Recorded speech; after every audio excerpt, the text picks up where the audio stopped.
The time is 7:02 p.m. and I call this regularly scheduled meeting of the Red Oak City Council to order. Let it be known that we do have a quorum present. We have Councilman Franklin, Councilman Goodwin, Councilman Wilson, Councilman Brawley in person, and Councilman Drake is attending online. Notice has been duly posted in accordance to Texas Government Code Section 551, and we are still under executive orders to be able to do this meeting both online and in person.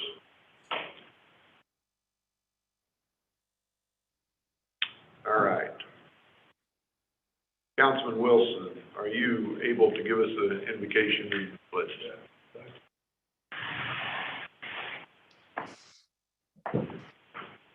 Our Father who art in heaven, Lord, we thank you that we have this opportunity as a community to come together.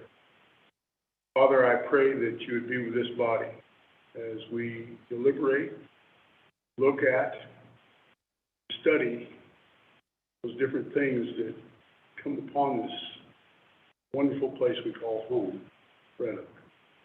Lord God, I thank you for these council members, things that they bring to this table, city manager, the mayor. But Father, I thank you for our firefighters, our police, these people who are so willing to run into trouble. Father, I pray that you protect them. Help us also, Father, help them.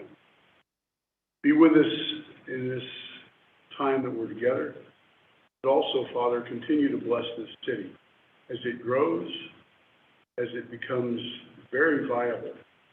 We thank you, Father, for the successes. We praise your holy name. And in your name we pray, even Jesus.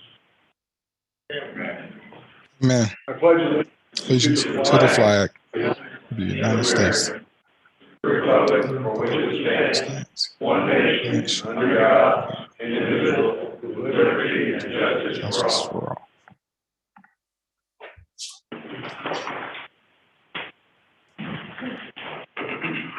Thank you, Councilman Wilson.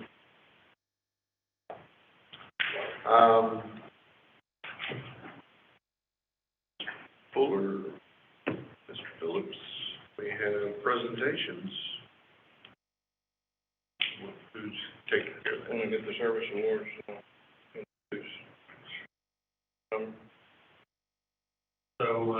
Mayor and Council, as you may be aware, back in right before the holidays, we got together with all of our employees, as we try to do every year, and recognize our employees that have put in significant time here in the city, so 5, 10, 15, 20 years, as well as we do a nomination process for an Employee of the Year award. And so we had several employees who met those marks. Also have on the phone our Employee of the Year, Zoom call, sorry.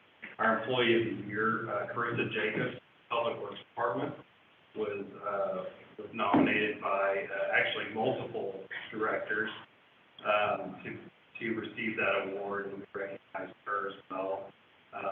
Scott Williams is the Public Works Director. He was one of the ones that nominated her and presented that award to her. Appreciation. Matter of that. So,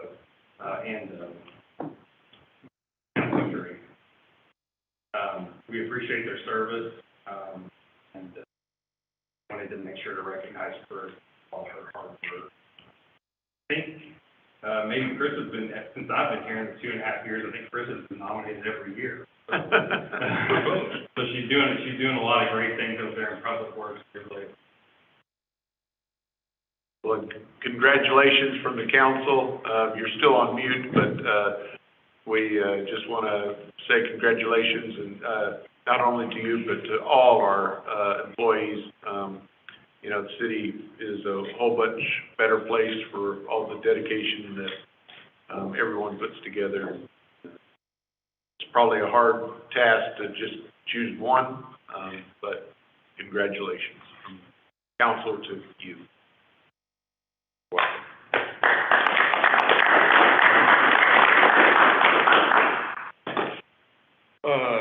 So for those of you who were not aware, Mclaughlin, who was my executive assistant, is transferred to the police department. She's now the executive assistant to Chief Wolf, who I thought police officers were not supposed to be thieves.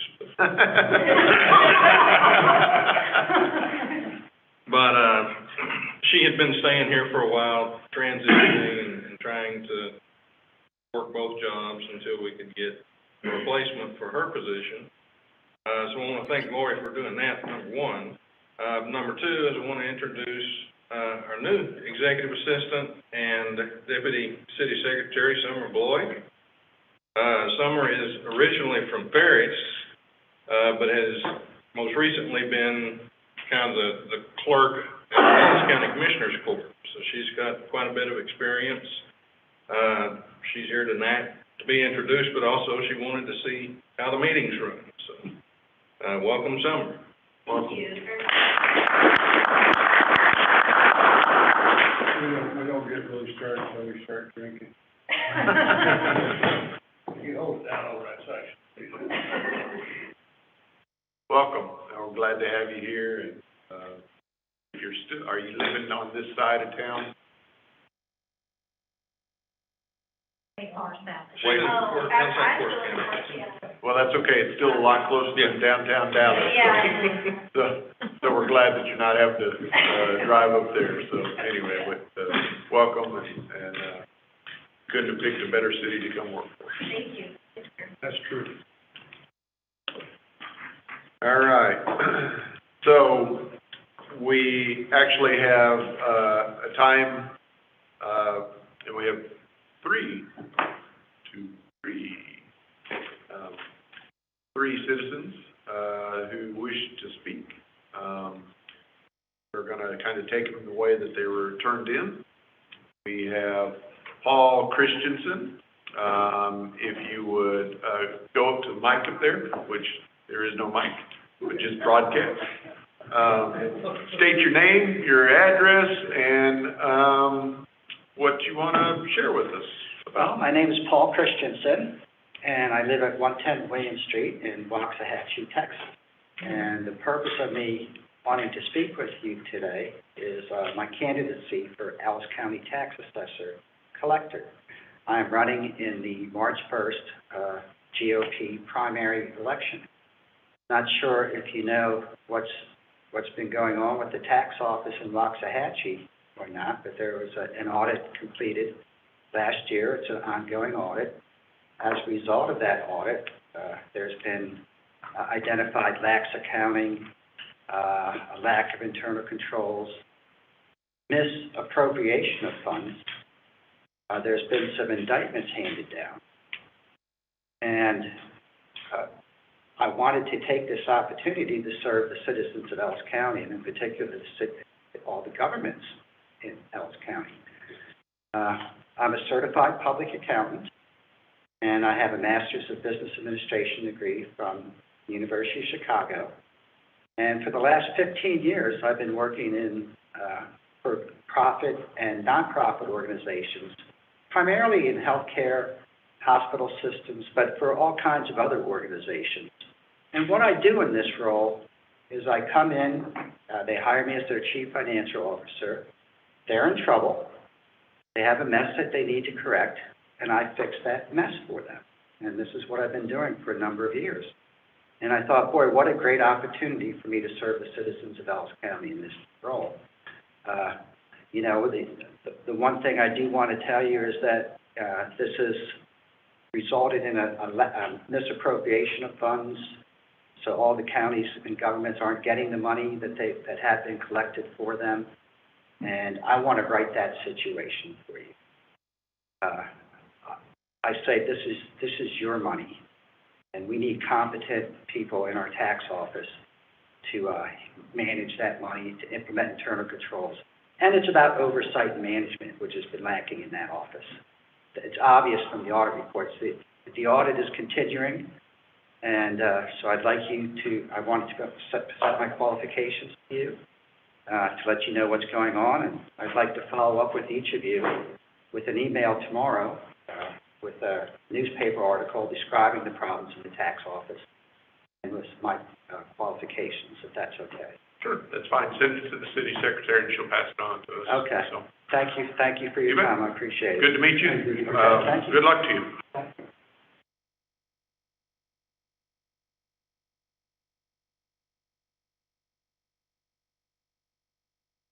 All right, so that's the only one that actually is, citizens' comments. The others are related to an issue that's, gonna be on the agenda, so I assume y'all wanna talk, during that agenda item? Yes, sir. Okay.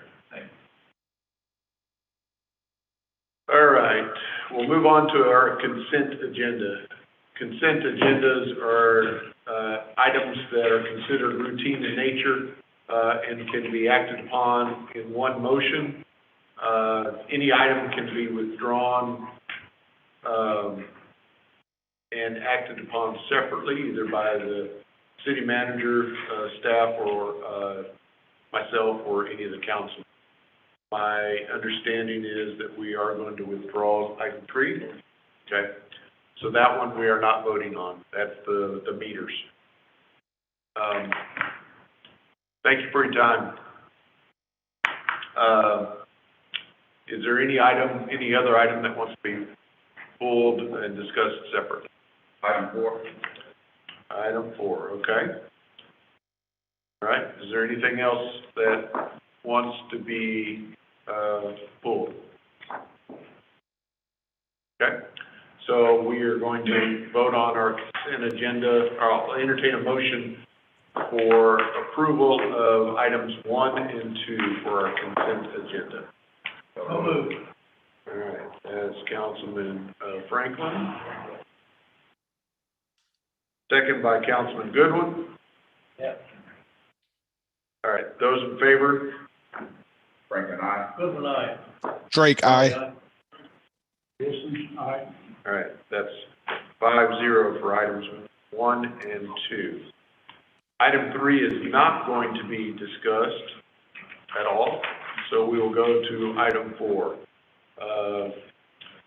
Item 4 is consider adoption of resolution number 22-002R, supplementing resolution number 21-107R, extending and amending the state of emergency as a result of COVID-19 virus, providing an interim public safety measure, providing a moratorium for enforcement of the mobile food vending, and providing a republishing and resolution, and providing a severability clause, and providing an effective date.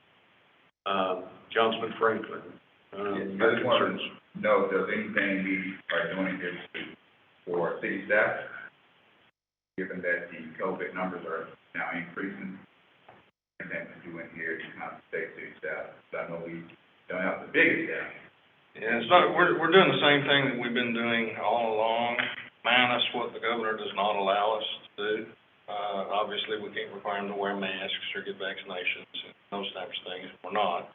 But we are limiting to by appointment meetings and so forth. So if somebody needs a meeting and they can't do it on Zoom or whatnot, then they have to make an appointment so we can make sure we have plenty of room for separation and so forth for those meetings.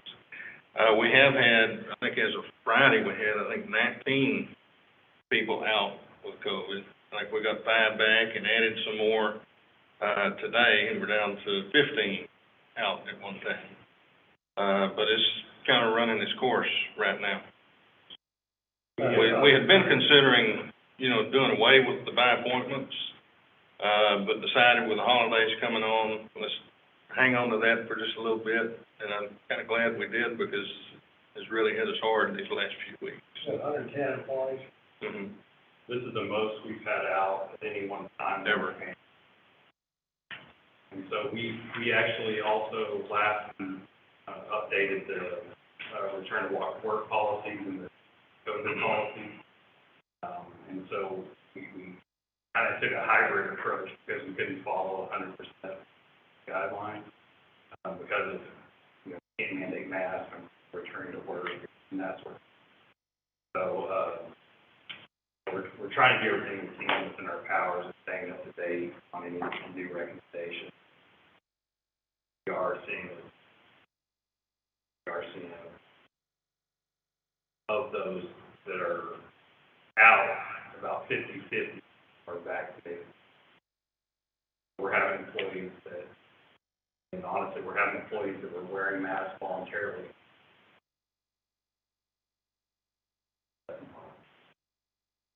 Police and fire. I'm sorry? About police and fire. We've had quite a few out. Currently, we have firefighters out, and we have 2 police officers as of. And we've had several police officers return in the last day. We did have, I think, up to 4 at one time. Yeah, but, it doesn't necessarily mean they got it here either. Right. So we're doing what we're legally allowed to do, and that's unfortunate. More things can't be done. Okay, Thanks, Jim.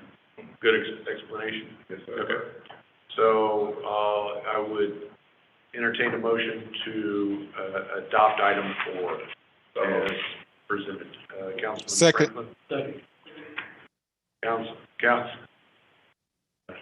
Councilman Brawley, I'm sorry.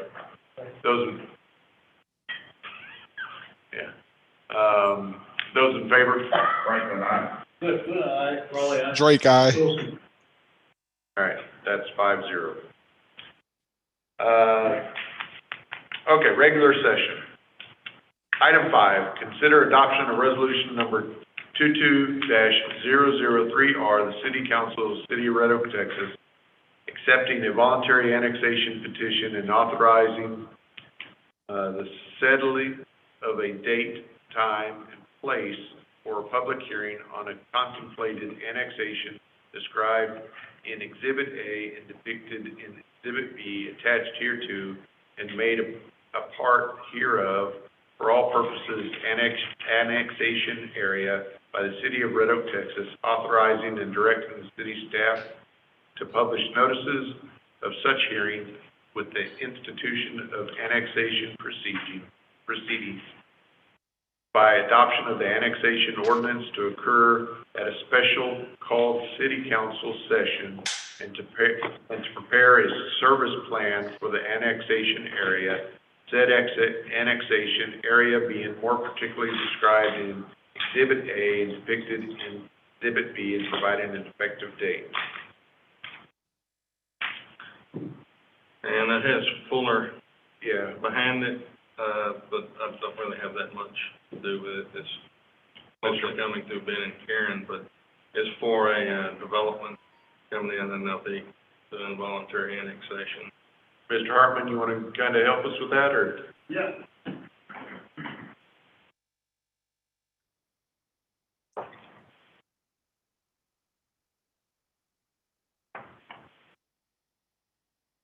Looking at your screen.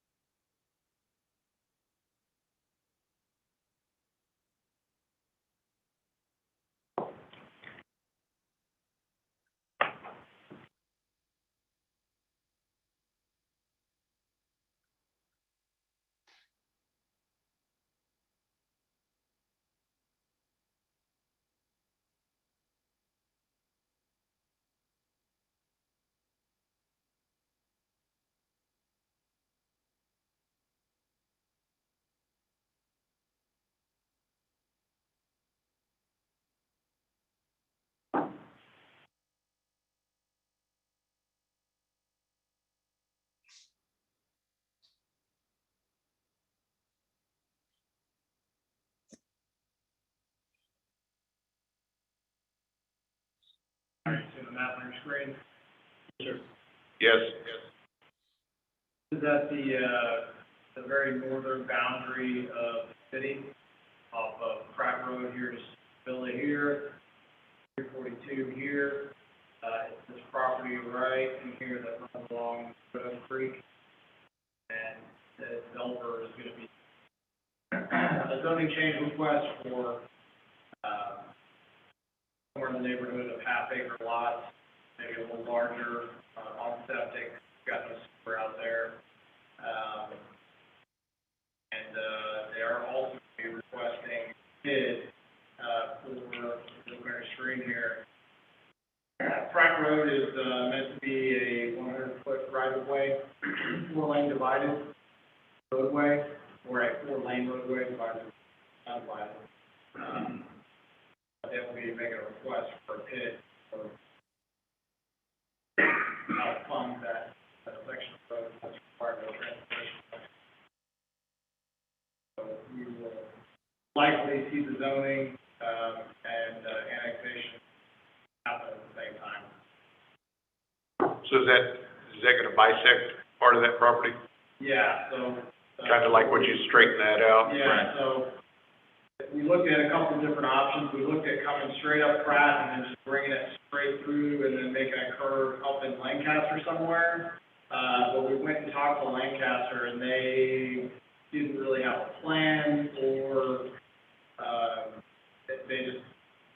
They had a plan on the map, but they had no timeline on when or if they would actually do it. Right, so our thought was, well, we want to make sure this connection, because it's got this crazy, 290, we want to make sure that connection, if Lancaster never does anything or doesn't do anything for 50 years down there, we want to make sure we have a good, smooth connection through Red Oak. And because we can control what goes on in our city, we decided to just have the curve transition in our city limits instead of. It's approximately, where's Loop 9 coming in there? It's way farther north? Yes, it's to the north here. Okay. That's fine. That's fine. I didn't know if it was that, if that was part of the area where it was at the county line based on the diagrams that we have in the package. Right, no, it's moved to the north. Okay. Okay. All right, sweet. Council, any questions that you have? So those, Karen, No. what is our steps? Those times are spelled out? Correct?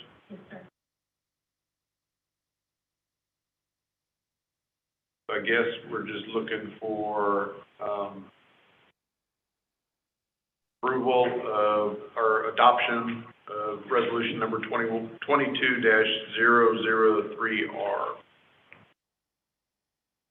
So moved. Second. Franklin, Councilman Wilson. Those in favor? Franklin, aye. Drake, aye. Wilson, aye. All right, that passes 5-0. So, Karen, you'll make sure that those get all posted and,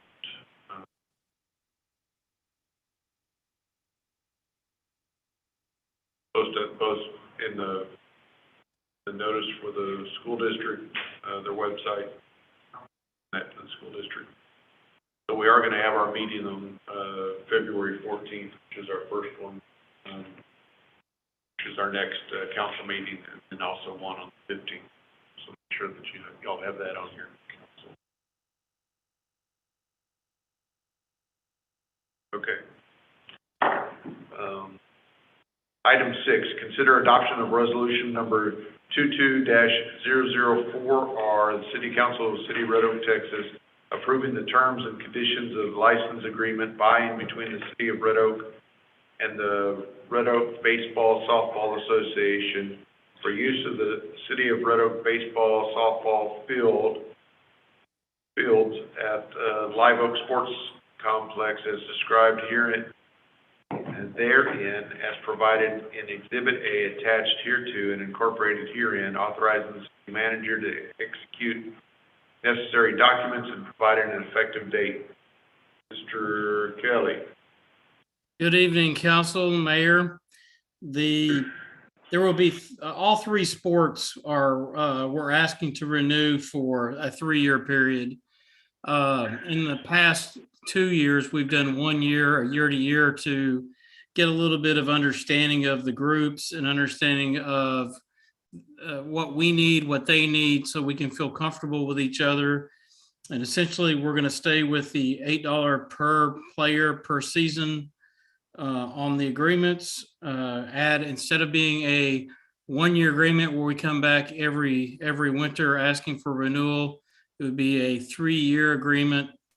And it does have all the same clauses in these agreements, allowing either party to get out of the agreements within 30 days for any reason.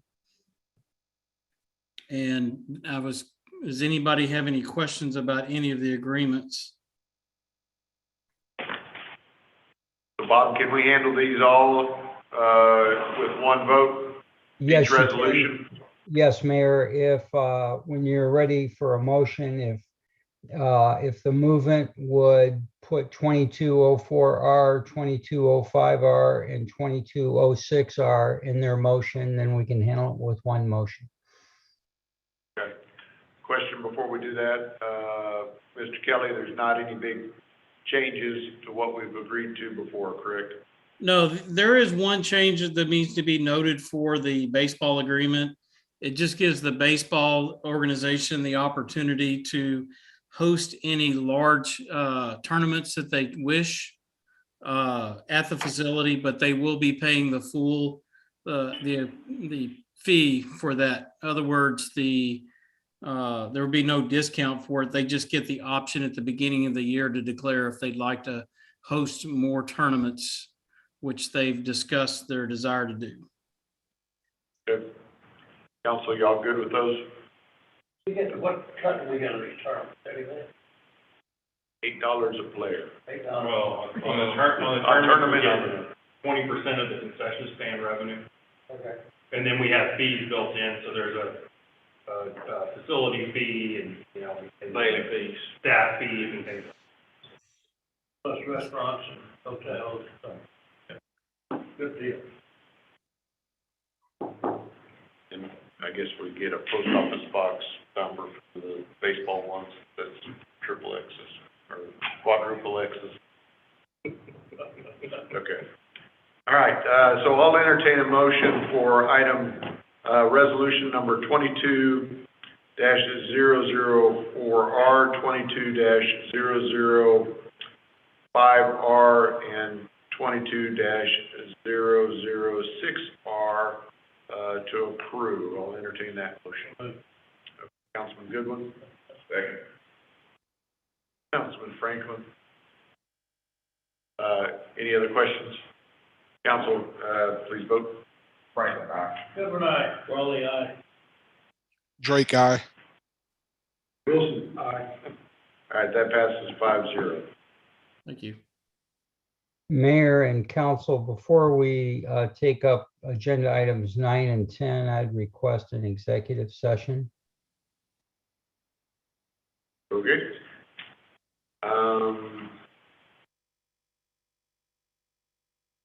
All right, so in accordance to. Yeah, Mayor, if I might, there's a provision on the posted agenda that says that authorized under 551.0712 of the government code, this meeting may be convened into closed executive session for the purpose of seeking confidential legal advice from the city attorney on any of posted agenda items, and agenda items 9 and 10 will be the subject matter of my advice.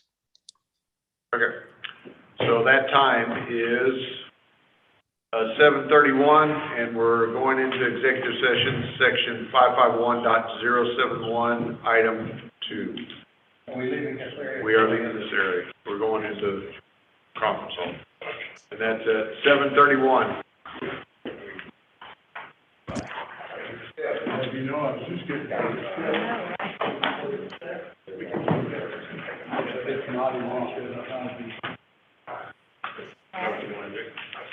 Yeah, or we can just have them call.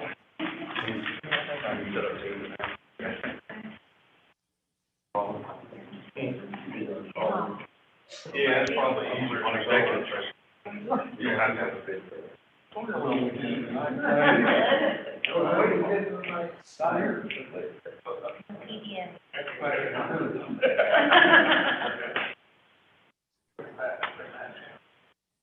there, and, go in coffee room, or you get your water, they're in there on the table.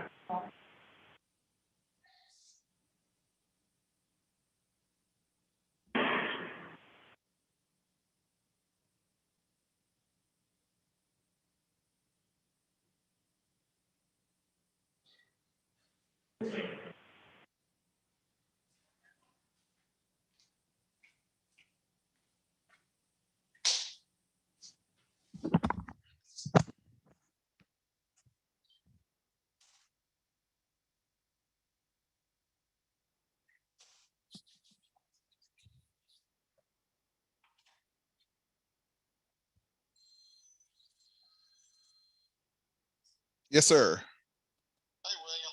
Yes, sir. We're just gonna do the executive session. You and Bob on the phone. Yes, sir.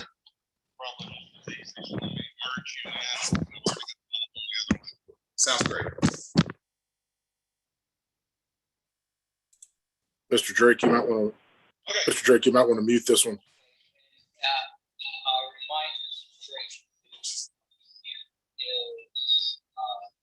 regular.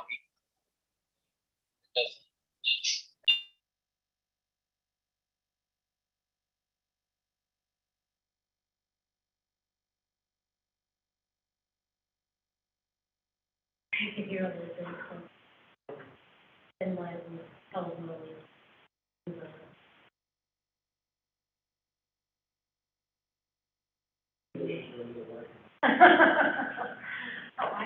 He's muted. You're alone.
Okay, so the time is 7:48, and we will go back into open session.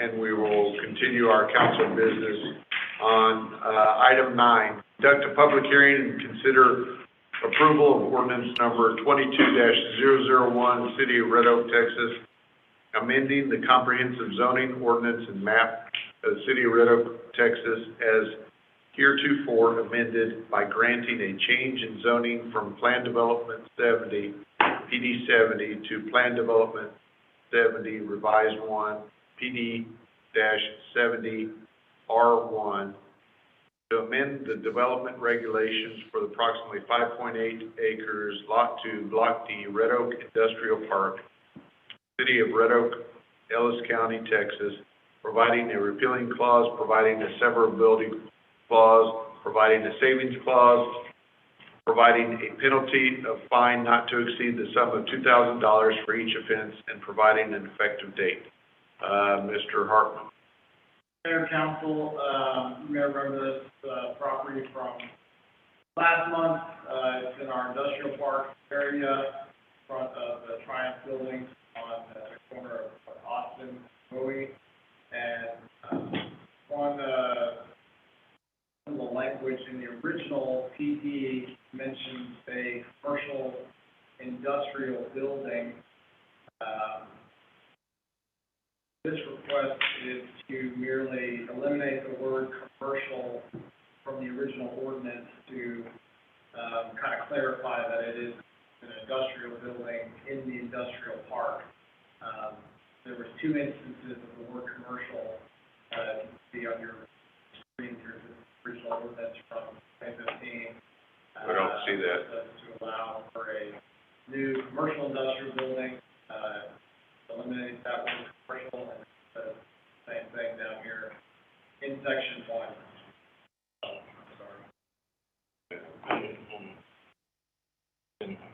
All right, can you now? There it is. Okay. This is the original ordinance, and it's got 2 instances, of the word commercial, that we would just be eliminating. It doesn't change anything else, about the ordinance. Everything is kept intact, from the ordinance, the exception of these 2 attributes from.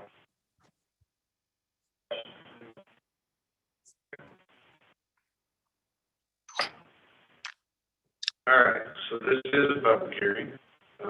We have 2 that have signed up to speak on both items 9 and 10.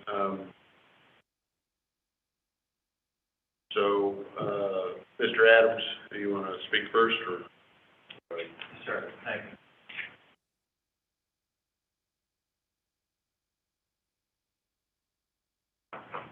And, you have it listed on both of those, and since both of them are public hearings, we'll do each one separate based on how it goes.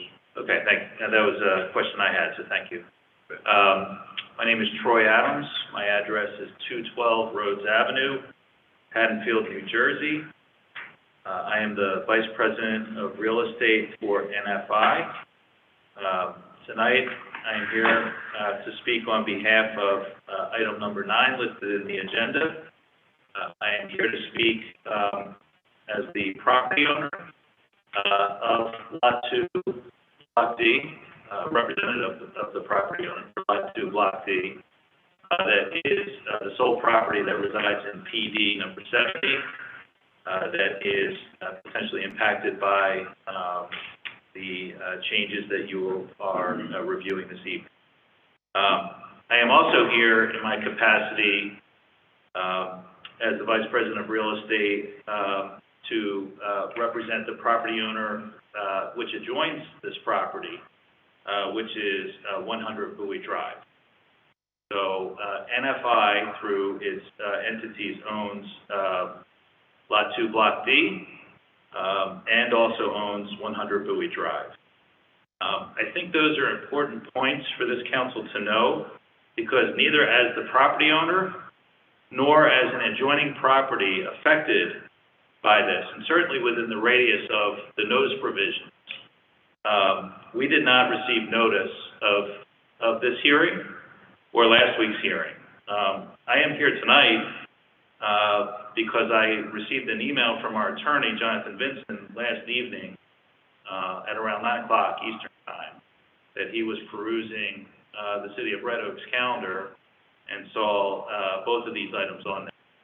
So fortunately, I had planned to go to Houston today. I'd be on a flight right now. I canceled that trip, booked a flight to DFW, flew down here, landed 2 hours ago, drove down, and I'm here tonight. So we are here in opposition to item number 9.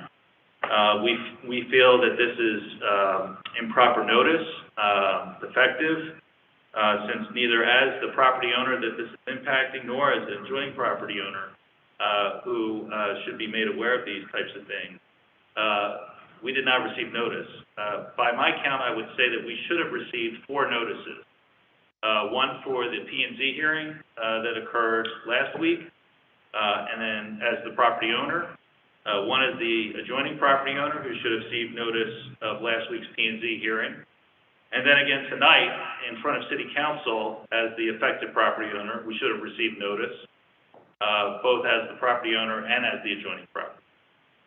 So 4 notices, did not receive them. I checked with our personnel that operate our warehouse at 100 Bowie Drive. They did not receive notice.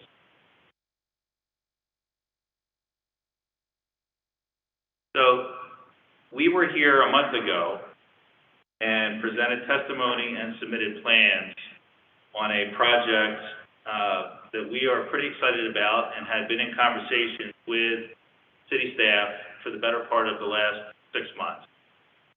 This was a project that was to be located on PD 70, which is the land that we've owned since 2014. We believed we were working in good faith with the city.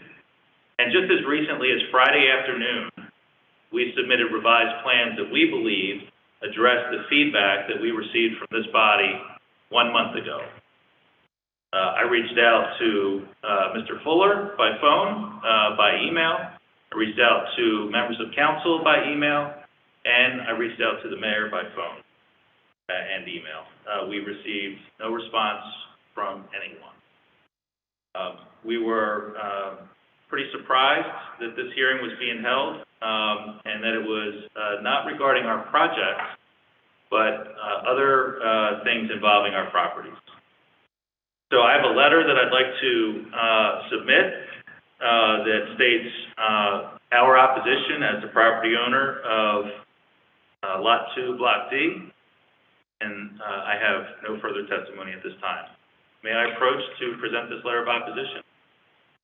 Yes, please, I'm sorry. Great, thank you.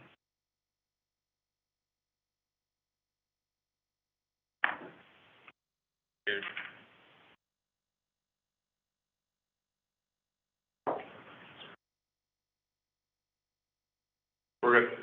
Let's get that Xerox distributed and read before you speak, if that's okay, please. Sure.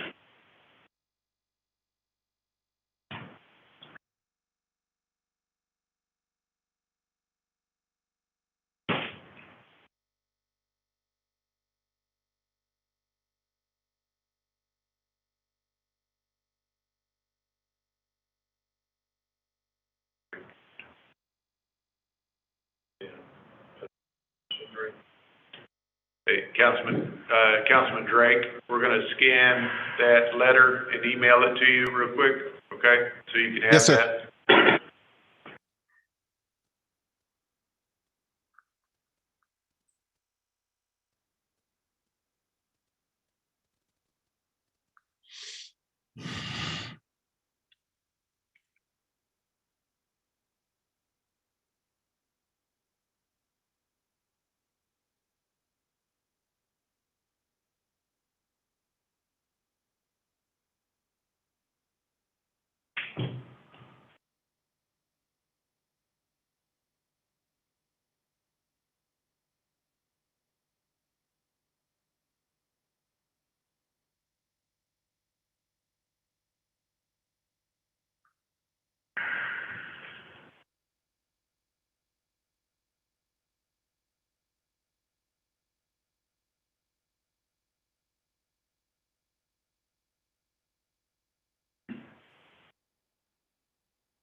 I've received it. Thank you.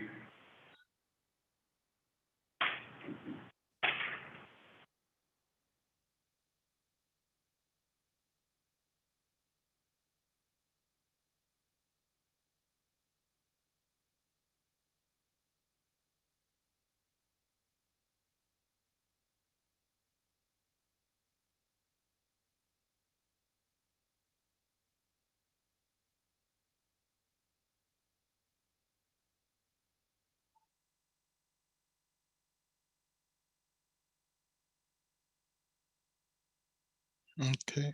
I've had time to read it. Okay, we're still waiting for our copy.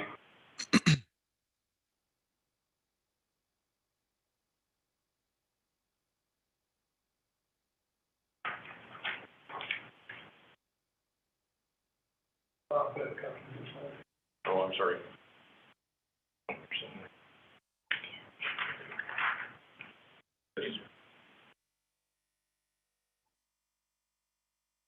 Give me just a little bit longer, please.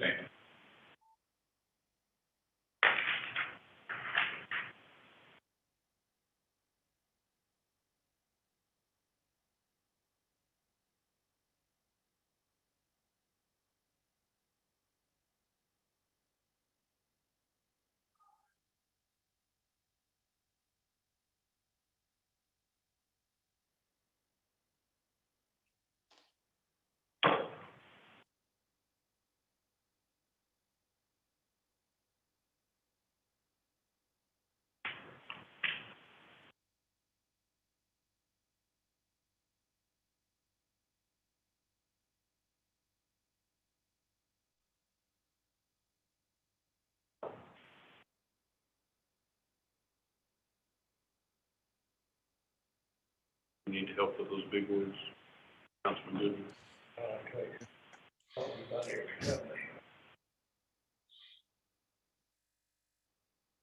All right.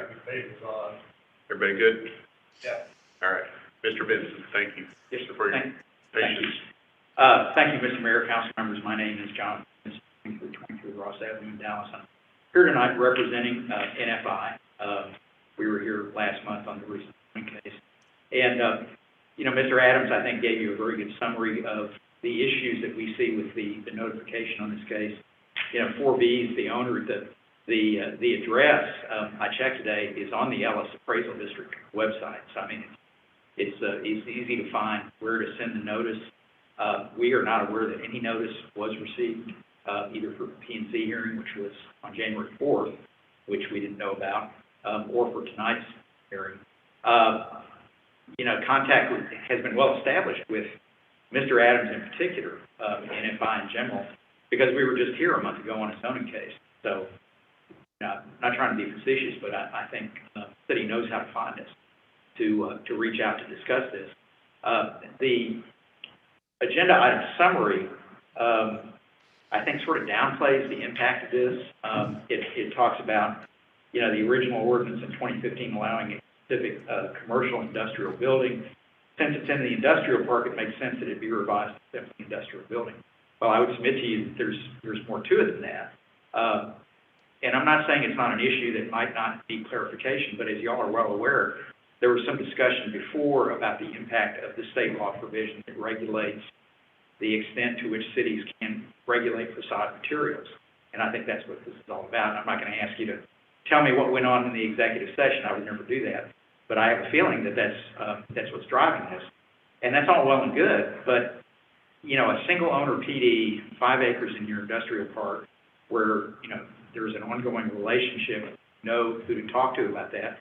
We just feel like this is important enough that the outreach should have been done to NFI, to Mr. Adams, to discuss this.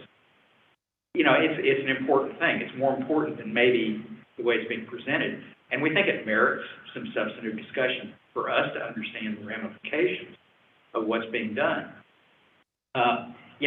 For tonight's purposes, because of the notification issue, because we don't feel like we've been able to have the benefit of that discussion, we are forced into a position where we have to stand up here and say we're opposed to this.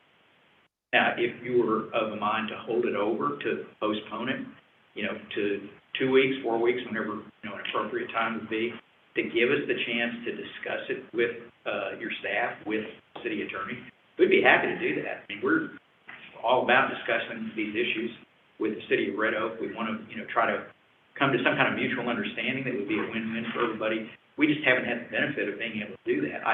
As Mr. Adams said, I was literally sitting at home last night at 8 p.m. and just almost out of curiosity popped open my laptop, said, well, I'll look at the city of Red Oak's agenda. Lo and behold, here's this item that shows up, these two items. And it was already gone through P&Z on January 4th. Honestly, we had no idea. And since we're the only property in this PD, it seems like it would have merited some prior discussion before it got to this point. So, formally tonight, we are opposing this item because, number one, the notice issue, and number two, we need to fully understand how this could potentially impact us, our future development. With that being said, again, we'd be happy to sit down and talk with anybody and everybody, and we think more time would be beneficial for doing that. That would be respectfully our request to you. Sure. Mr. Holbrook.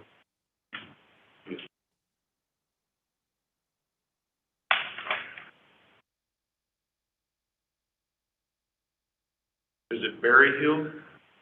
Sperry Hill? Is it Berry Hill or Sperry Hill? My address? No, the 15 Burnt Mills Road? Sherry Hill. Sherry Hill. Okay. I'll entertain a motion to close this public hearing. Councilman Wilson? Second. Councilman Goodwin? Those in favor? Franklin, aye. Separate aye. Charlie, aye. Drake, aye. Wilson, aye. 5-0. So on December 20th, notice was sent to 4Bs at something 15 Burnt Mills Road, Cherry Hill, New Jersey, 08003. So is that your address, sir? That is the address that we had when we first purchased the property. Okay, so that's what's under the tax rolls. That's where the notices We went. still receive mail there, still our building. Not have any record of receiving.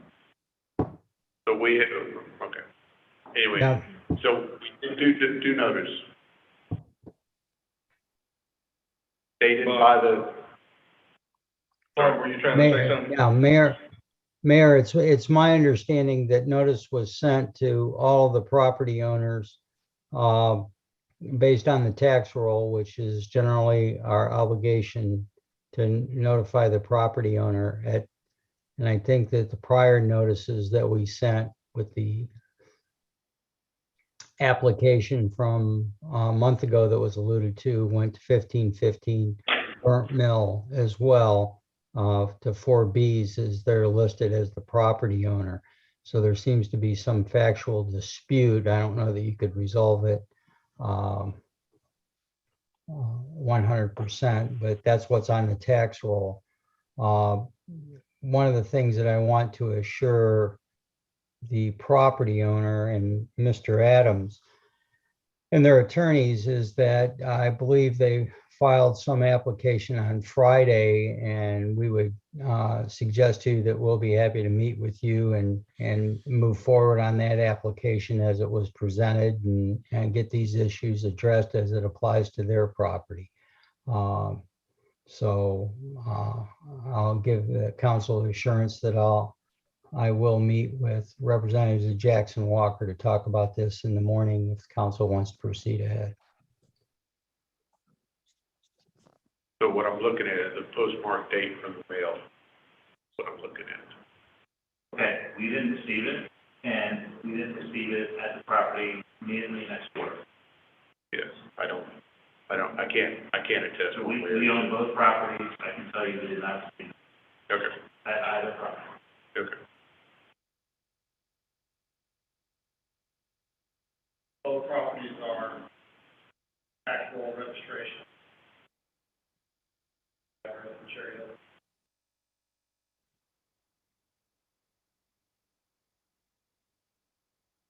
this doesn't distinguish between which one it went to, right?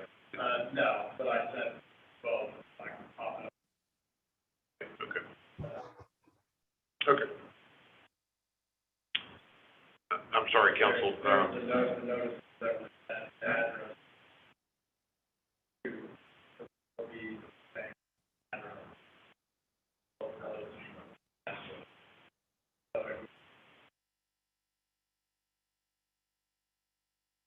Counsel, can y'all see that if you have your computer? Yeah, so these are the addresses that Yeah. the notices were sent to? Yeah. Right.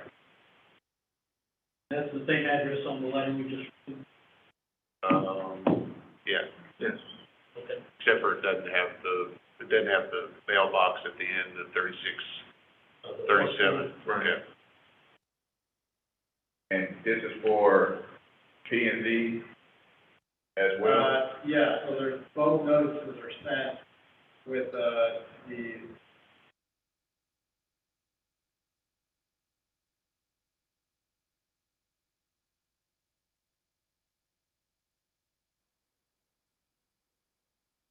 dates for both meetings. Red Oak Planning and Zoning Commission will conduct that regular meeting on Tuesday, January 4th, time and place. Public hearings will be open to the public, teleconference. Questions about the case, I'm sorry, the search warrant.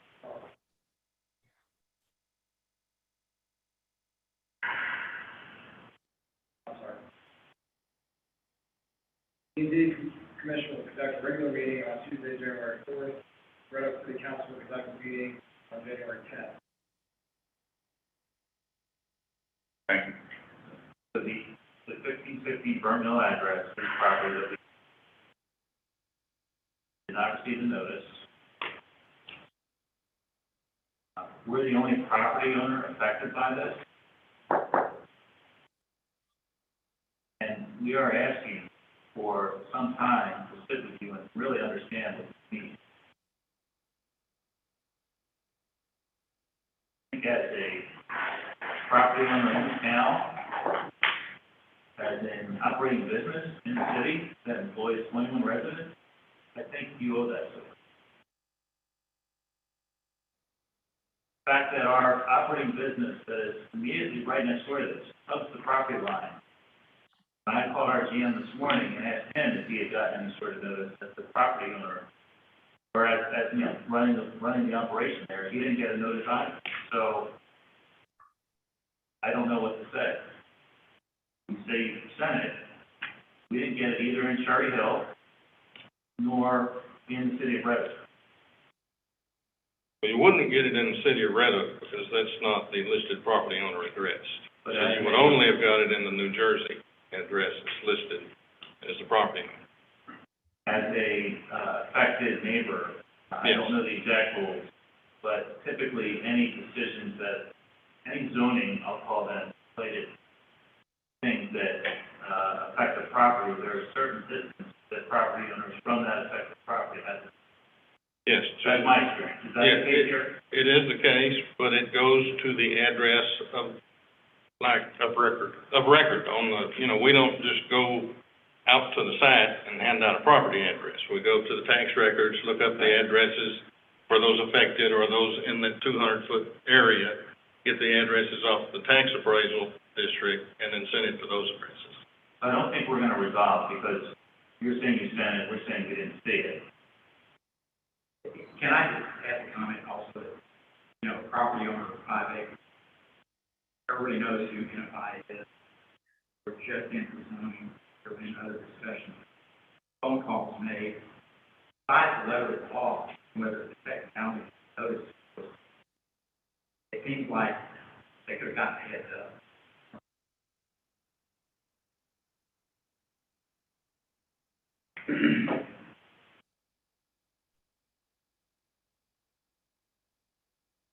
Okay, Mayor, have you closed the public hearing?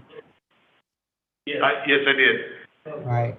And unless there's another question, then the item's before the council for consideration upon a motion.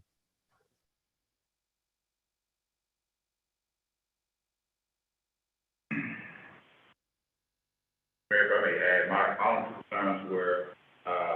they were notified, I'm satisfied with that, and Bob also said he's willing to have a conversation to earn out any questions. Earn that correctly? That's what our lawyer said. Okay.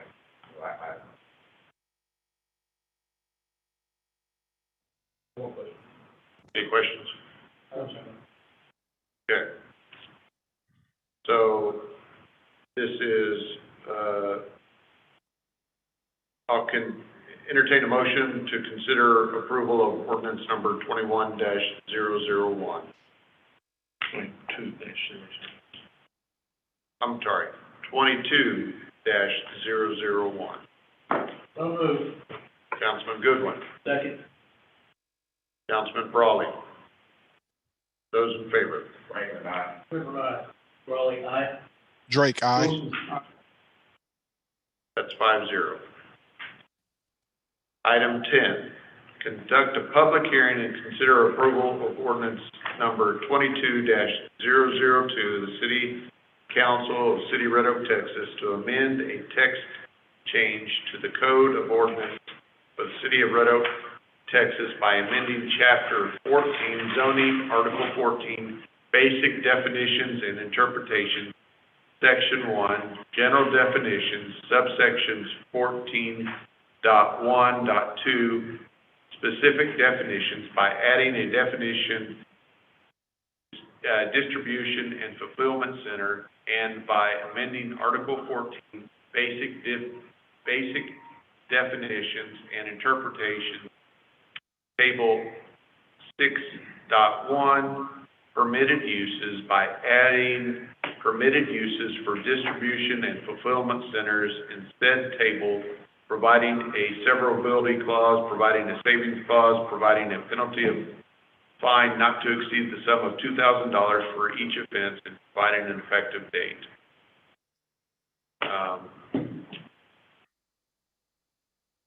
Ben? Yes. Okay. So right now, we don't have any definition in our zoning ordinance for distribution and fulfillment center, and with the rising popularity of, I'll use Amazon as an example, they're kind of the biggest. These business models are becoming more and more prevalent, and just up the road in Lancaster, they have several distribution centers right along 35, and right now, we would have to try to pigeonhole it or kind of be creative and interpret it under one of our existing definitions, which none of them really cover.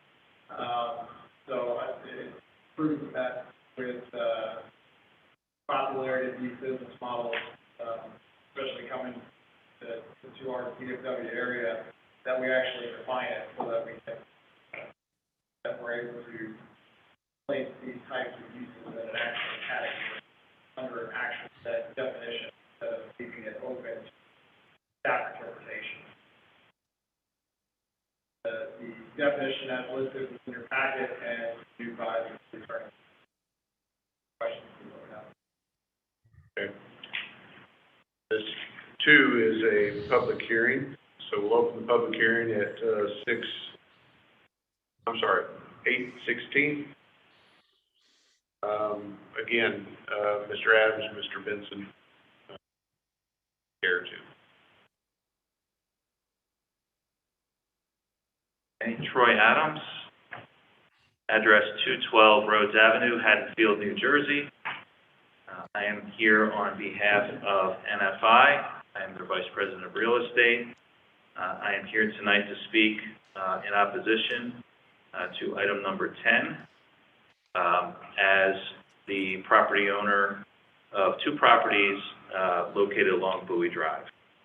My testimony here is substantially similar to that I just gave, in that neither as the property owner of 100 Bowie Drive, nor as the property owner of Lot 2 D, Lot 2, Block D, we did not receive notice, and we've had no time to respond with our experts to the proposed changes. Lastly, I would add Lot 2, Block D is just vacant land. We have been active in discussions with members of this council and the city of Red Oak on plans that we have recently revised and submitted as of last Friday for hearings in February. But as important, this text change in the limited amount of time that I've had to look at it may have some impact on our ongoing operation at 100 Bowie Drive, where we employ 60 people, and I am told 21 of them are city residents. So I would ask for a continuance of this item number 10 on behalf of NFI and our employees, so that we can try to work with you on what is pretty broad language. I think if we all put our heads together and work in good faith, even if that's over the next couple weeks, we are here to do that, and we can do that over Zoom. And I'm happy to fly back down here and bring some other folks with me that can help us kind of work through what is a really broad definition that in the limited amount of time we've had to look at it doesn't really seem to make too much sense for us, and we're trying to figure out how this impacts both our vacant land and our existing building. Thank you, Mr. Adams.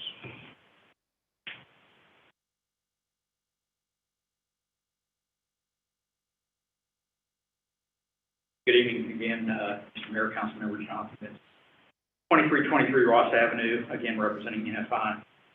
Mr. Adams, again, identified issues with the notice on this. We recognize this is not a site-specific request, that it is a zoning ordinance change. But still, it's obviously a very important issue, and it impacts, we believe, not just us, but potentially other commercial properties in the city of Red Oak. I don't see anybody else here who might potentially be interested in this, and I think that represents an issue in that people are not aware that this is going on. Proposed definition that's in the staff report, which I got this morning, it seems to me to be very broad and vague. It's a facility where goods or products are stored on site temporarily for the purpose of delivery to a retailer or their final destination.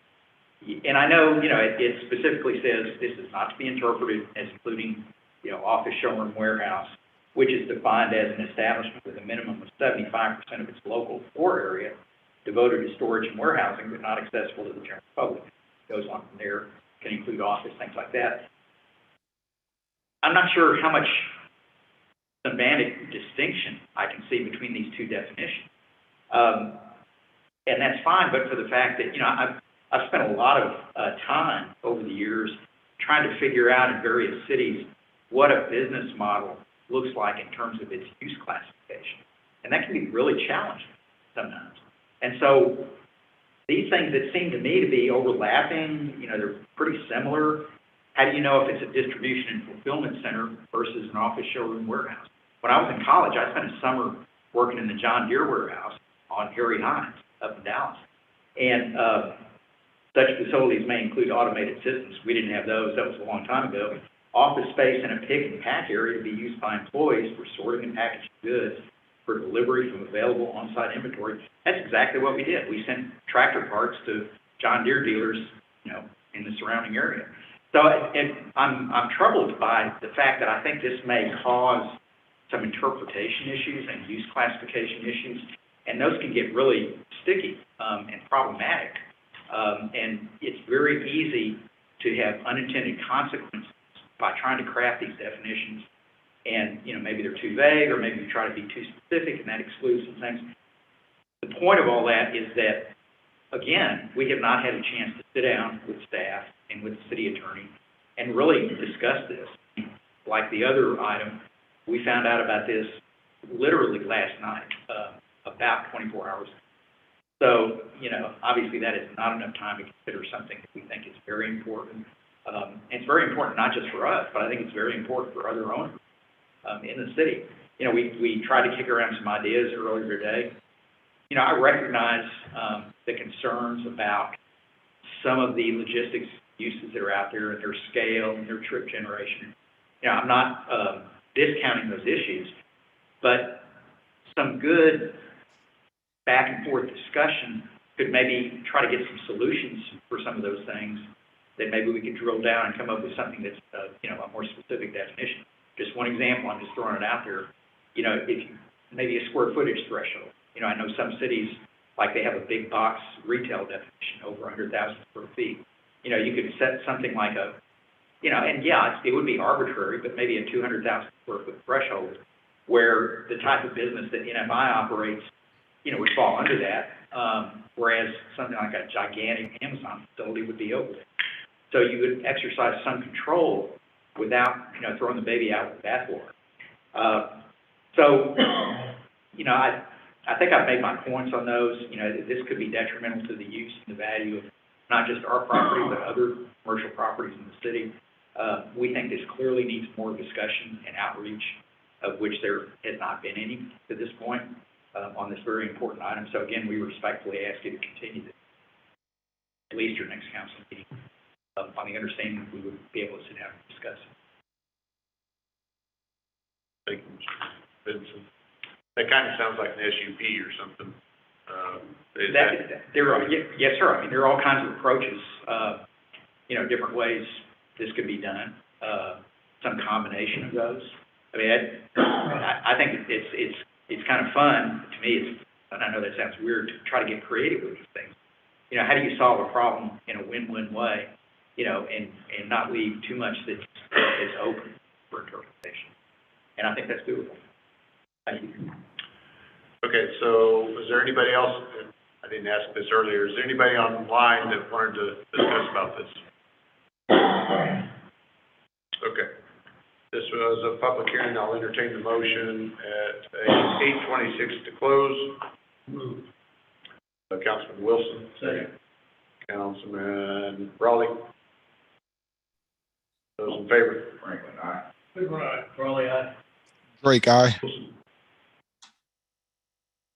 5-0.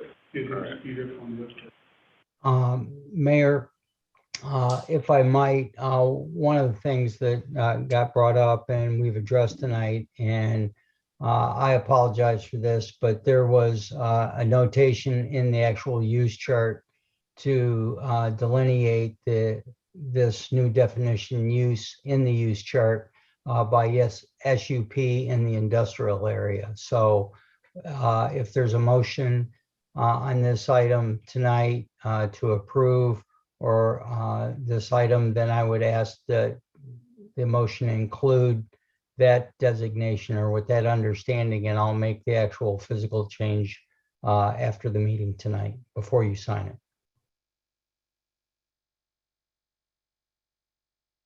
What was the motion, please? So I guess, well, is there discussion that needs to transpire? People understand that this is a text change, that, any questions about it? I have a question. So what was just voted on, was a text change to that after it was voted on? No. We was voted on here. That was closing the That public was hearing. Closing the text change. No, that was No. closing the public hearing. Yeah. So now we're on the actual council discussion. Bob, you would include an allowance for SUP and industrial. Yeah. Would you also include a PD? Yes, Or was yes. this- It would include SUP and PD. Yes, sir. Okay. Any other questions, council? No question. I think that's a good motion. Yeah. Kind of Okay. a feature that we agree on, then fine, we can do So, PD rotation. so it's consider approval of ordinance number 22-002 with the addition of the corrections made by the council, Right. by attorney. Right. To allow by SUP in industrial zoning or in mixed use PD zoning. And that's to that chart, to that. The process question, is that within the parameters? We'll wait on. Hey, Bob, Yes. I didn't hear the are we question. are we allowed to add that to this since it's not included? Sure. It was a Scrivener's error on my part. Okay. Okay. All right. So I'll entertain a motion to approve that with those, what'd you say? SUP, SUP and industrial and plan development mixed use. With the addition of those. So moved. All right, Councilman Goodwin, Second. Councilman Wilson, those in favor? Franklin, Clifford, aye. Raleigh, aye. Drake, aye. All right, that passes 5-0. Item 11, appointments and reappointments to boards, commissions, and accepting of the resignation. In front of you, there is a reappointment of Councilman Ben Goodwin and Alan Hughley and David Wells to the Red Oak Industrial Development Corporation for a 3-year term of 2022 through 2025. E and Z, do I have to do each one separate? Yeah, you should read them out separate. Okay. You can, Okay. well, you can do them all at once. Okay. Appointment of Meg, say your name, last name, Meg. Okay. As an alternate member for the remainder of the 2-year term of June 2021. It's the remainder of the 2-year term, 2021 through 2023. And then the resignation of Chappelle White, effective January 4th, 2022. That's on the Parks and Recreation. And that's on Parks and Recreation. I entertain that motion to approve those. So moved. All right, and accept those. second. All right, Councilman Raleigh, second by Councilman Franklin. Those in favor? Franklin, aye. Clifford, aye. Raleigh, aye. Drake, aye. All right, that's 5-0. All right, departmental reports. Chief Blank. Mayor, council, good evening. Hope everyone had a good Christmas and New Year's. Our personnel that were deployed to the Panhandle through TIFMAS last month, they returned on December 17th. They assisted with several fires in and around the Wichita Falls area throughout their deployment. I heard great reports. They got a lot of good experience, a lot of appreciation from the citizens up there in that area. In addition, I wanted to highlight, in December, we were selected and we had 3 members of the Red Oak Fire Rescue be a part of the Honor Guard for the First Responder Bowl. That was held at the Gerald Ford Stadium at SMU campus. Our personnel walked out on the field and assisted with the Honor Guard and the presentation of the flags, that sort of thing. So just kind of highlight those members. Update on COVID, as Councilman alluded to earlier, we've obviously seen a large uptick. In Texas, there's been over 336,000 cases in the last 7 days. Just since my report that I sent out to y'all on Thursday, that's increased by 25,000. As of today, trauma service area E is right at 24.5% of hospital capacity with lab confirmed COVID. This is approximately 3,400 patients. This is an 18% increase compared to last month. That's an additional over 5% increase just since last Thursday. Inpatient occupancy rate within trauma service area E is at 92%.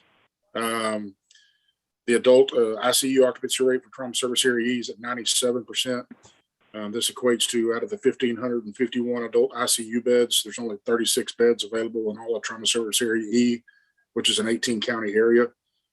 The pediatric occupancy rate is down just a little bit. It's at 96.85%. Don't misunderstand me, it's still very high. But compared to the last few days, This has been an improvement. There's currently, as of today, 8 pediatric ICU beds available. We've seen that at 0 for many days in a row. Ellis County, we've increased to 37.64 of total hospital capacity with lab confirmed COVID. This is an increase of 28% compared to last month. Just since last Thursday, that's a 13% increase. As of today, there's 0 inpatient beds in Ellis County.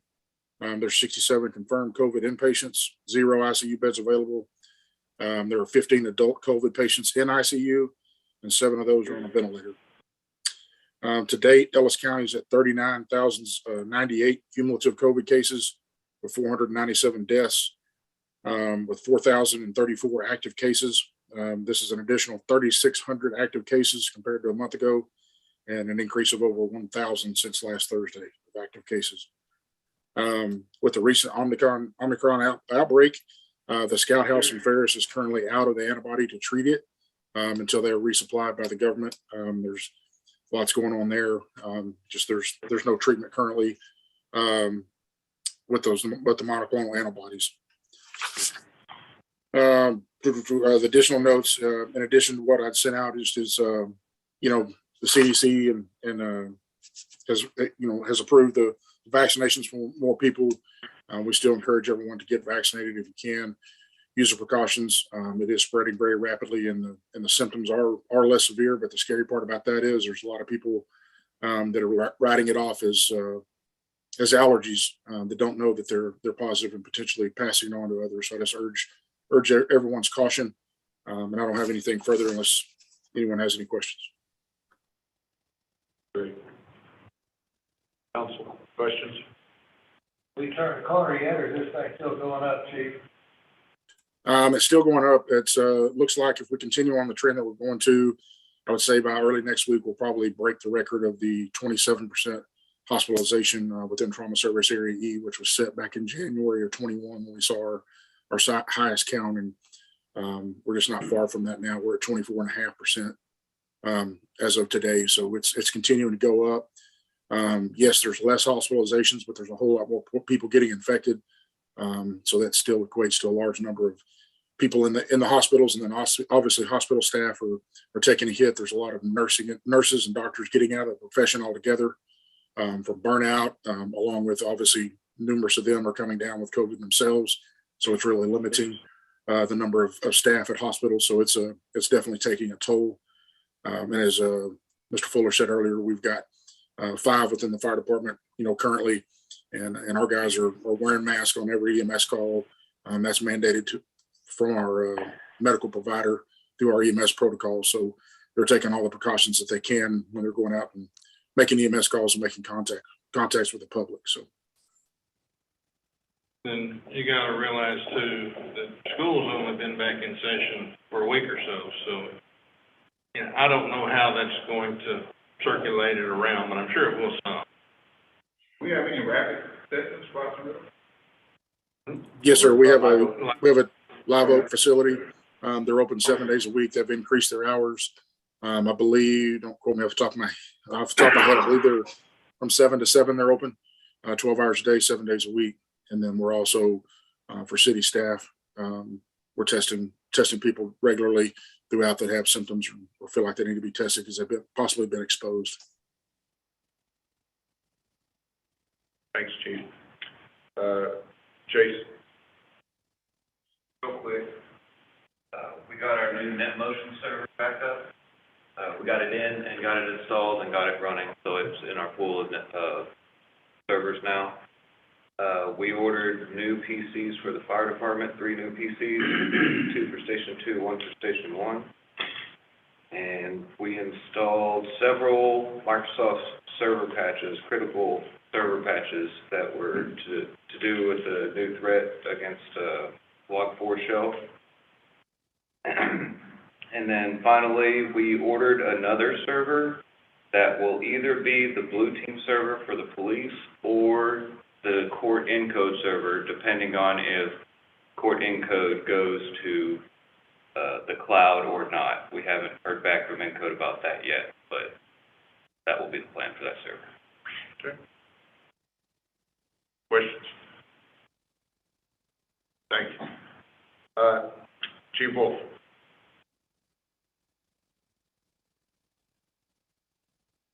Mayor, Council, I don't have a whole lot to add to the report. I just wanted to speak to, that's already been talked about, our new administrative assistant, to myself and our records clerk.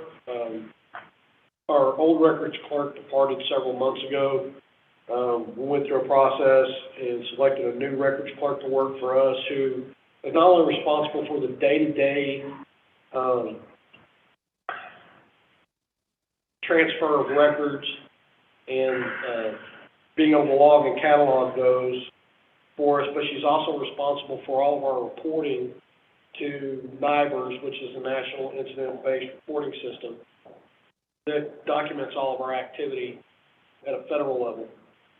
She's also responsible for all the redaction that occurs with regards to our in-car body cameras, our in-car cameras and our body cameras. So any requests that come in on public information requests, she's responsible for doing the redactions on those. And contained within the report, there's a record section that actually talks about the amount of time that she spends doing those redactions and filling those public information requests, which are relatively significant. So she's had a little bit of a train up and a learning curve there, but she's coming online pretty quick for us. And I think we're going to be back to where we were with our former records clerk fairly quickly within that train up. So we've had a little bit of delay in some of our records being sent.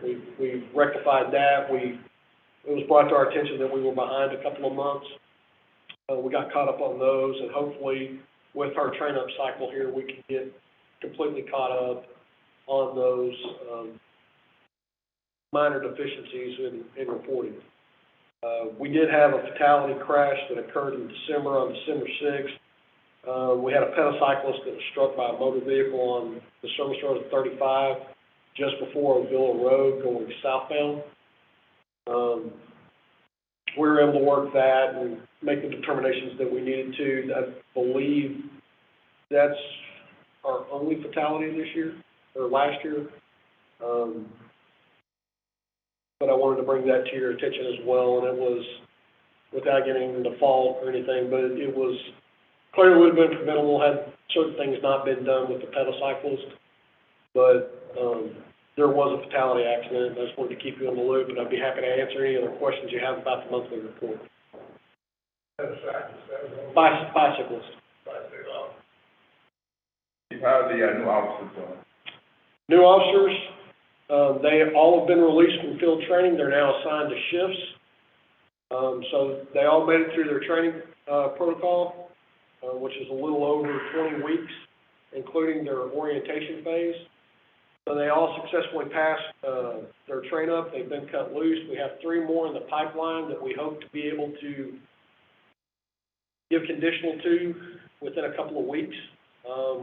We've changed our testing protocol from once every couple of months to now we have an open application system, and we've made the accommodation to try and garner more applicants that they can schedule a time once or twice a week to come in and actually take the written exam or the physical or both, just in the hopes of being more accommodating to an applicant pool to try and pull more people in instead of having a set test date and trying to test 25 or 50 people. We're still going to do those kinds of tests, but we've also added another layer to try and cultivate more interest with people coming to the department. As of right now, we're 9 people down with the departure of Officer Dedeman, who left us to go to Waxahachie. That also resulted in a reduction in our canine unit by 1 dog. We ended up retiring that animal. But so now we have 1 canine for the entire department, and he's happened to service both sides, A and B platoons. What do you do with those dogs? Sorry? What do you do with those dogs? We retired it, and we allow the handler to keep the animal once we retire it and declare it surplus. I'd be happy to answer any other questions. Thanks. Ms. Beasley.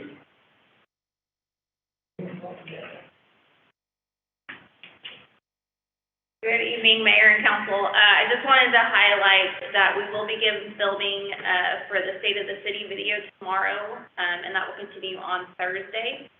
This video will be presented at the Chamber Luncheon on January 26th. Any council members that are unable to attend that luncheon, we of course will send you a copy of that final video. All I wanted to highlight. I will take any additional questions that you may have. Jonathan, you want to explain kind of some of the changes? Sure. Mayor and Council, last week, all kind of run together after a while. Last week, Todd and I have been actually looking at some organizational restructuring as late as last budget year, but we weren't able to get it done for a couple of reasons. I'm excited to announce that we've actually promoted Alexa and created a new department within the city.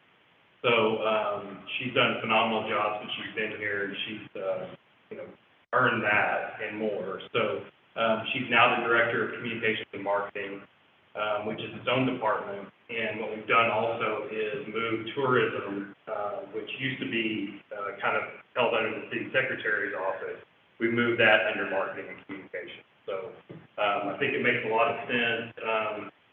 Added duties in those departments are things like community-wide special events, our bigger events, Red Oak, White, and Blue, Founders Day, working with the Chamber, those types of larger scale events, as well as serving as a community liaison between the city and the Chamber, the city and the school district, really trying to get more involved with our community partners and having that outreach arm from the city.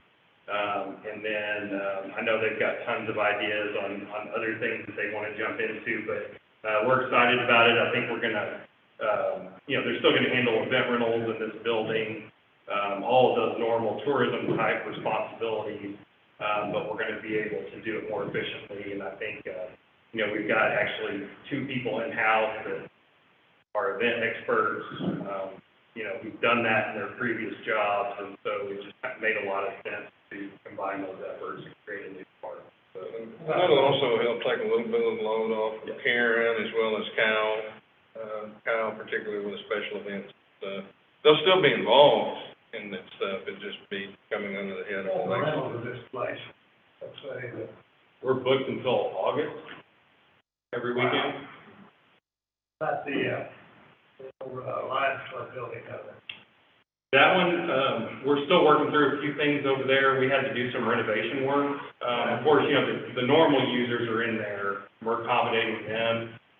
But we're looking at, we don't have anything in the fee schedule for that building, so we're trying to determine policy, and that'll fall, I think maybe next council meeting. We're trying to get that figured out in the next month or so. But fee schedule, rental policy, all that has to be ironed out because that was never used for that purpose. So we're working through that right now. Any renovations planned next door? Well, we did the roof. Yeah. We did the facade or the fascia or whatever on the outside, the painting. There's still some work that needs to be done on the entrance of the building. So the doorways, the ADA accessibility there, there's a couple of things that need to be worked on. So that's the rest of that project. I know there's a few odds and ends on the inside of the building that we have money for. But we are exploring some grant opportunities and some other funding that we might be able to use to modernize that building a little bit. So you move a lot of dirt over to the new community center.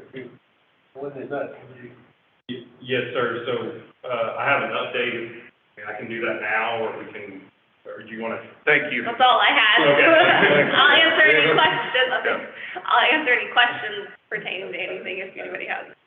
Sorry, I can't make it to the, right. No, I'm gonna let him have his question. I'm sorry. Sorry, I can't make it to the video. Oh, it's not a problem. It was something we were able to kind of make happen last minute, so we're hoping to plan for next year a little bit further out so we can make sure that we can get, Put me down for next year. Yeah, so we'll let you give your update here. Mr. Hartman.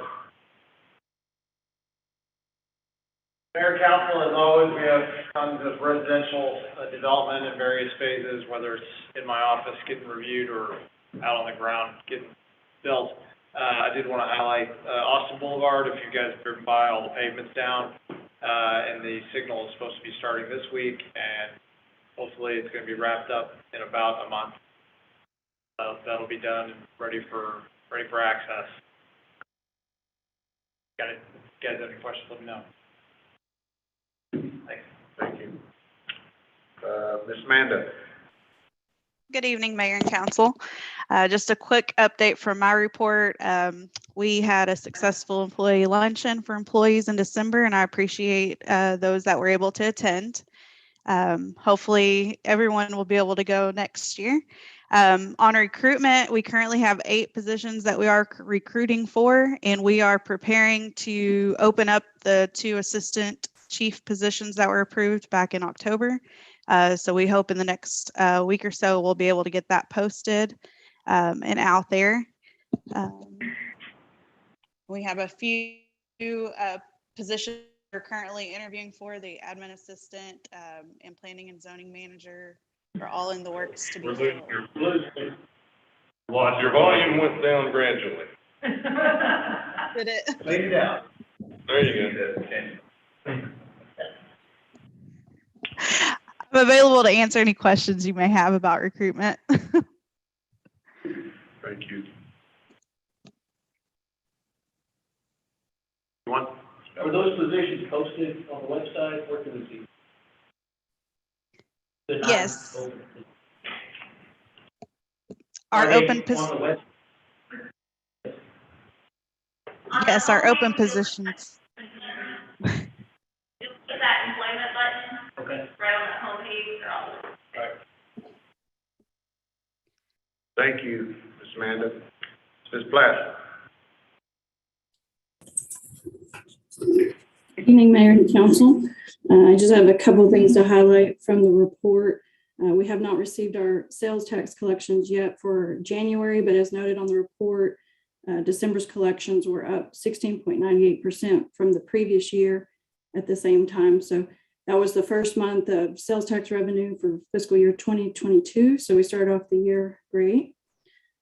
Also, you may have noticed that the property tax revenue for December as compared to 2020 was considerably down. However, this is a timing issue. Tax collections are due at the end of January each year, and we receive the majority of these during the months of December, January, and February. It was noted on the report that there were some large deposits that were received the first week of January. So we are looking good there. If we add those in, we're actually at 53% of revenue collected. Also, I just wanted to note the MWBE workshop that we joined along with the cities of Cedar Hill, DeSoto, Duncanville, and Lancaster last month. And this is a joined effort to advertise procurement opportunities to local vendors and to vendors that are historically underutilized businesses, which we are required to advertise and attempt to acquire quotes from these businesses. That's all I have. If you have any questions, I'd be happy to answer them. Questions, Council? Thank you. Thank you, ma'am.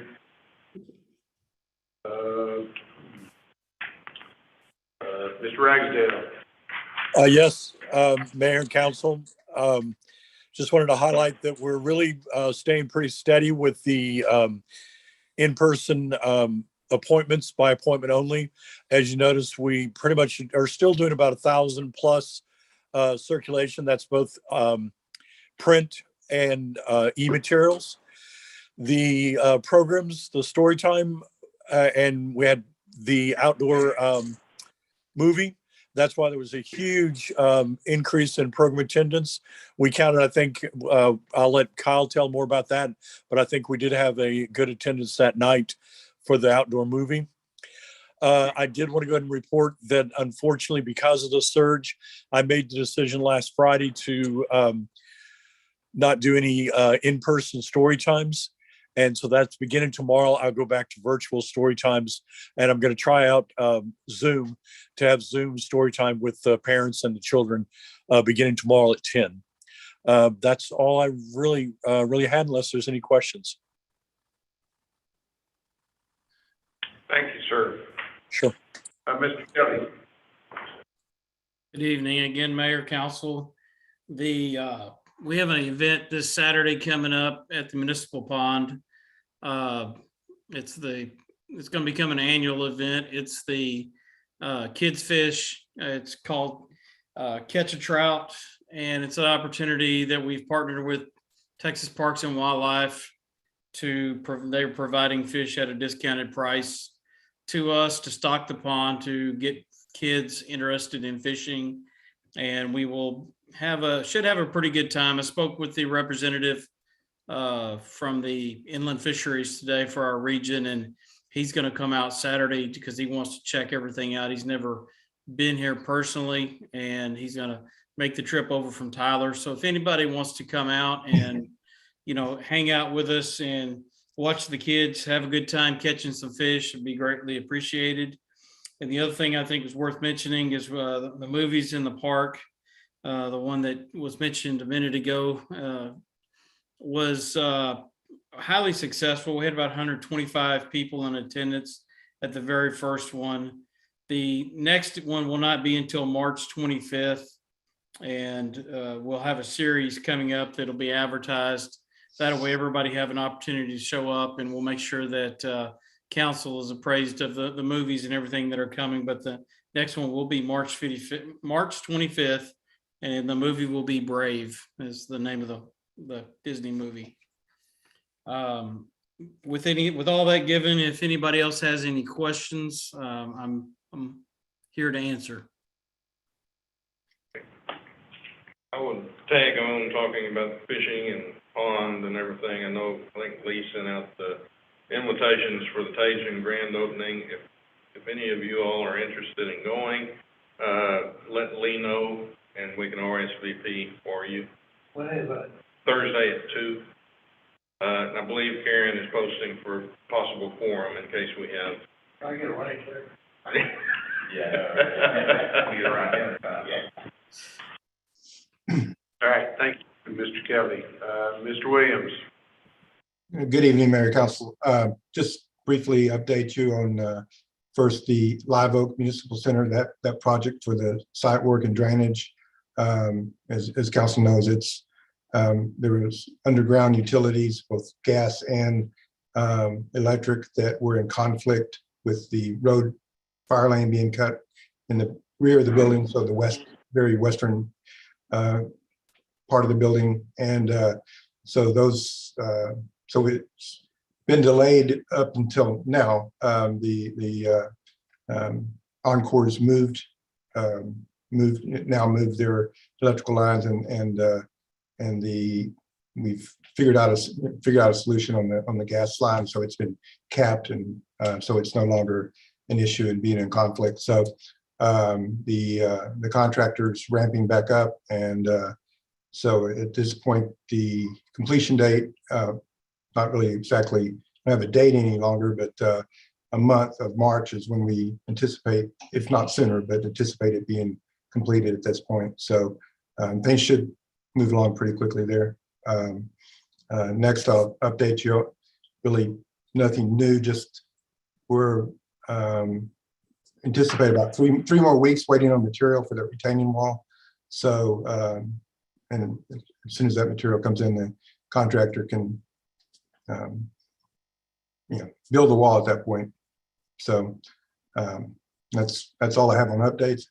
Welcome to take any questions here. So. Great. And Mr. Phillips, you want to tag on? Yes. So Mayor and Council, I wanted to give you an update on our municipal center project over at Live Oak. So, as you remember, we selected the construction manager to represent us at the last meeting in December. And so since then, we've had 2 meetings with them. And we've actually been able to gather everybody around the table and we go through the project and the details as they work through their GMP, which is the next step in the contract for the construction. So today we actually had another meeting, and the contractor gave us an estimate number that they're going to work off of to get their bid. And so it was a little over our budget, but from the talk this morning, they feel confident that that number will come down some based on some flood numbers that were used. So we gave them the approval this morning to go ahead and advertise for bids starting on Sunday and go through that process. And so once they get those bids back, we're going to have a follow-up meeting to review the bids, and the bids have at the beginning of February, the first week of February. And if everything goes as planned, our thought is to have that item on the agenda for council to consider the executing the remainder of the contract for the GMP and get them started. So, I think it's looking pretty good. I think we did some things that really helped us out in the long run on the project. As far as Scott mentioned, we did have some delays on the site work and drainage, and that's the dirt that you're seeing out there right now. But they should be picking back up this week. And then the roofer, actually, I was just sending messages out. The roofer notified me right before the meeting that the insulation is in. So they're going to start delivering insulation to the site, which is encouraging.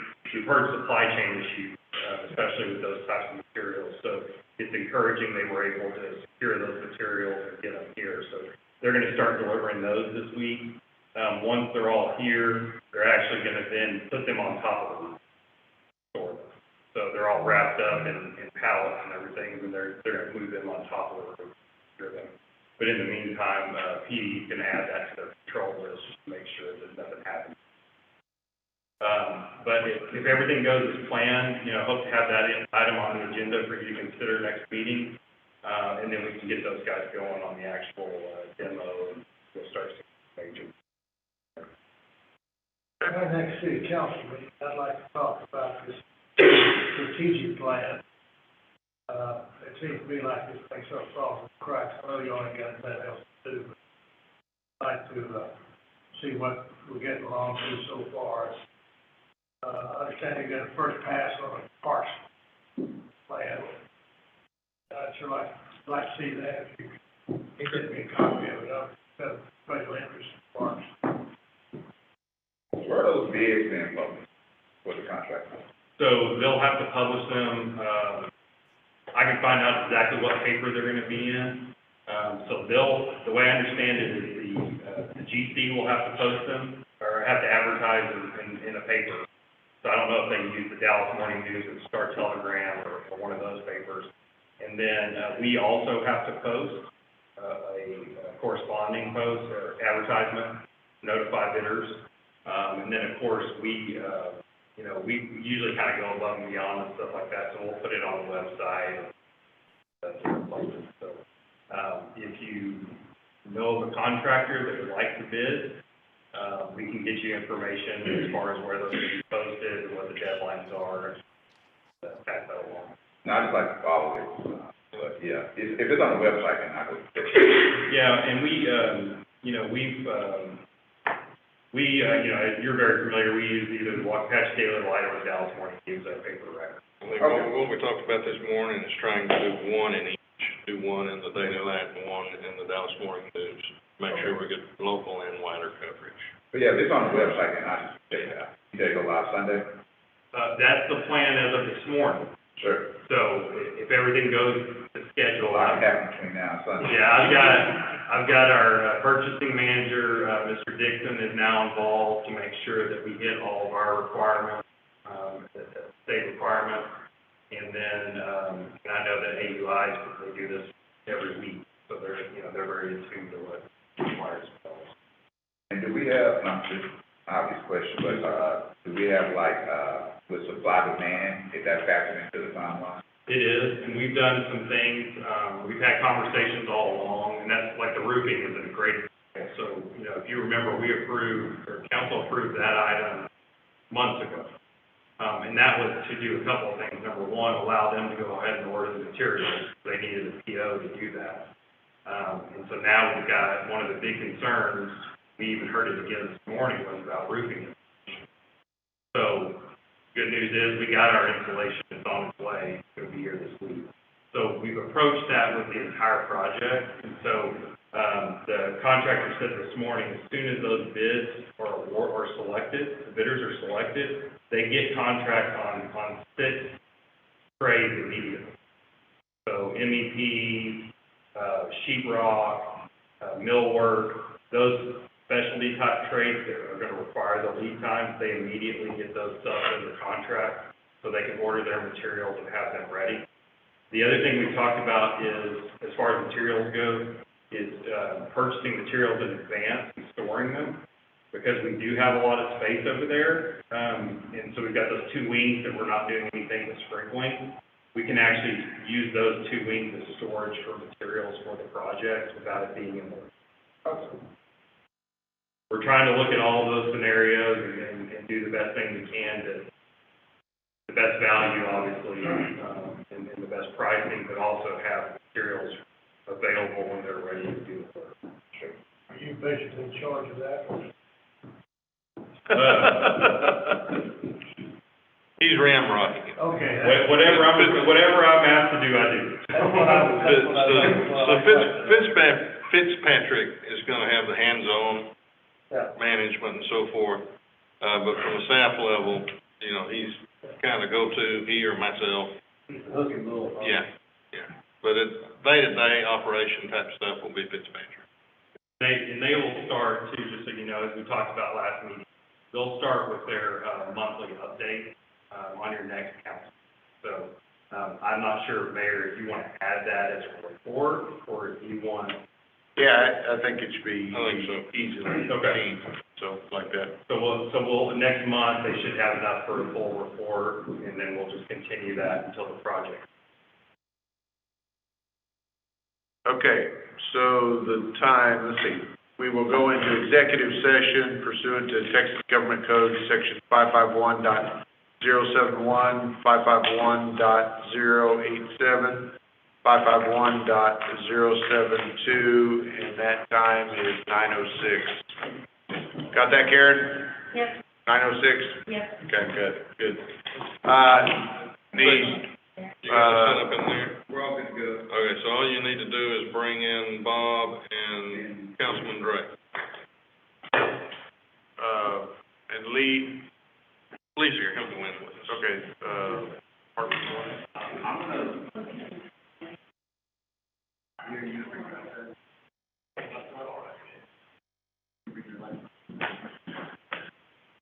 I guess it can be, I didn't know nothing. Well, yeah, it wouldn't hurt. Hey, Ben, why don't you come in to it? Hartman, You wanna come in too? Sure. We'll let you go. We'll let you out early.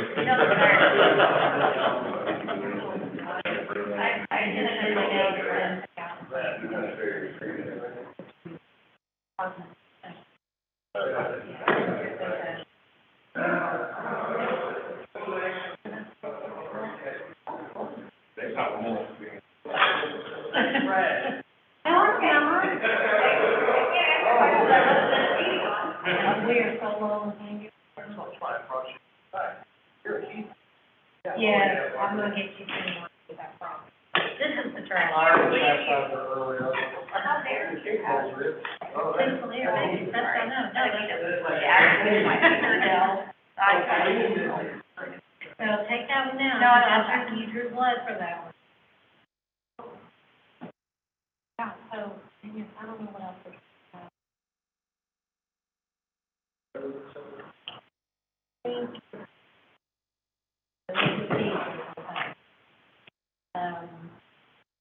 Rocket is on there, but it's basically done, but it hasn't been inked and dry, so we have to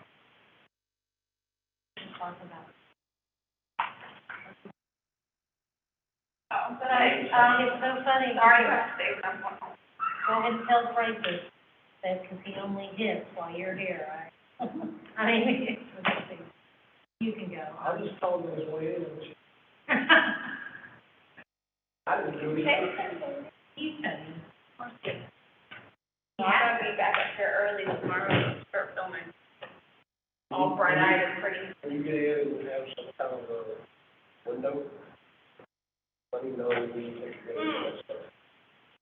So I'm gonna do myself and probably in the morning, so probably after lunch better, but. Well, I usually get that. Well, who talked my office? Roll the ball. Knew that futon wasn't just. Yeah, it's not that rich. You got I mean, I would, if I had one in my office.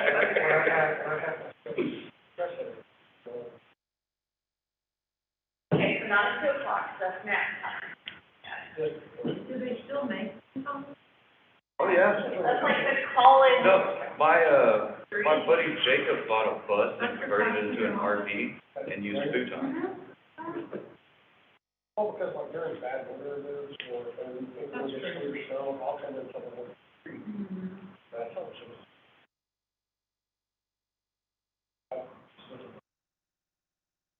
Instead of trying to drive up here. You didn't want to go for food, I think. So like a couple, it'll be the big spoon.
You good now?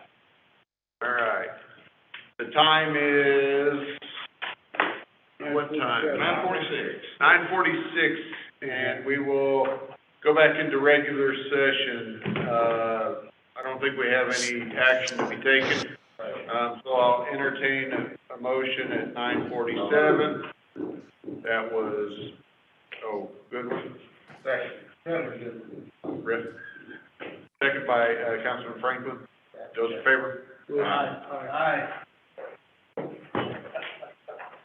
Aye. Yeah, good. That's 5-0. We're going home at 9:46. Thank you, council. Nice meeting. Good evening, guys. See ya.